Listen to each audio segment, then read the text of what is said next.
juga melakukan penangkapan dan penyitaan sebesar 500 gram.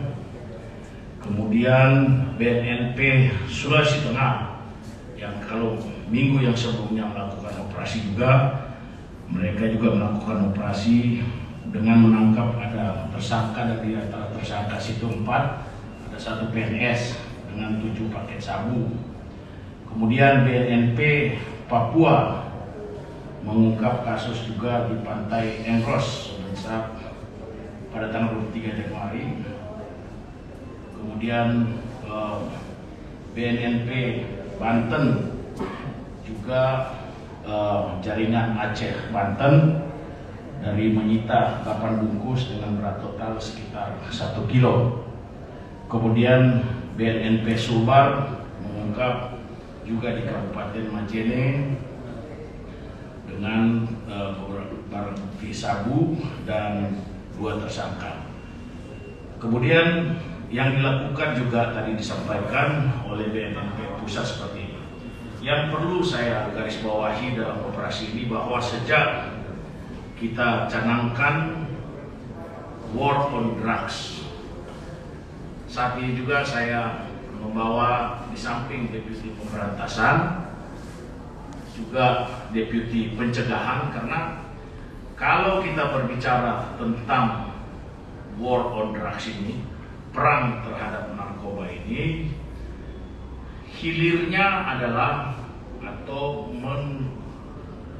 mengeliminir daripada demand-nya adalah dengan memutus supply-nya.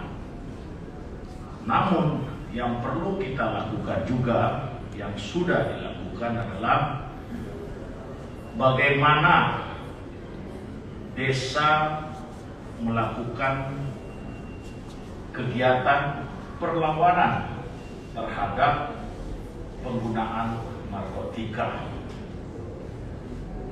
Pak Deputi Pencegahan sudah melakukan kegiatan dari desa, dan juga Deputi Pemberdayaan melakukan apa yang disebut dengan indeks itu ke perkotaan dan kabupaten. Kemudian Deputi Pemberantasan hilirnya adalah upaya untuk penindakan. Perlu saya sampaikan kenapa kita harus lakukan ini secara terintegrasi. Bagaimana mulai dari hulu sampai hilir. Bahkan kita juga melakukan, cuma deputinya lagi tugas keluar, itu adalah rehabilitasi. Dan bukan hanya rehabilitasi, juga adalah pasca rehabilitasi. Secara keseluruhan operasi ini harus kita lakukan, dan BNN adalah leading sector yang akan menggerakkan seluruh stakeholders. Saya sampaikan kepada para jurnalis juga bahwa saya tadi barusan meeting dengan Menteri Dalam Negeri, dan beliau amat sangat mendukung program kita dari desa bergerak sampai dengan tingkat nasional. Ini perlu diketahui oleh masyarakat. Kenapa? Karena apabila misalnya dengan barang bukti seperti ini 180,16 kg sabu yang operasinya jaringan yang Sumatera Selatan, kemudian 31,53 kg itu berkaitan dengan jaringan di Aceh.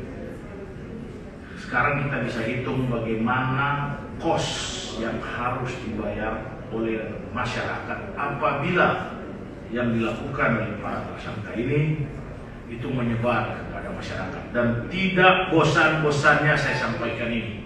Kenapa? Karena ini merusak generasi. Sekali perbuatan ini dilakukan terhadap warga negara Indonesia, maka akibatnya alami seumur hidup. Proses rehabilitasi itu tidak gampang. Jadi perlu dibayangkan oleh rekan-rekan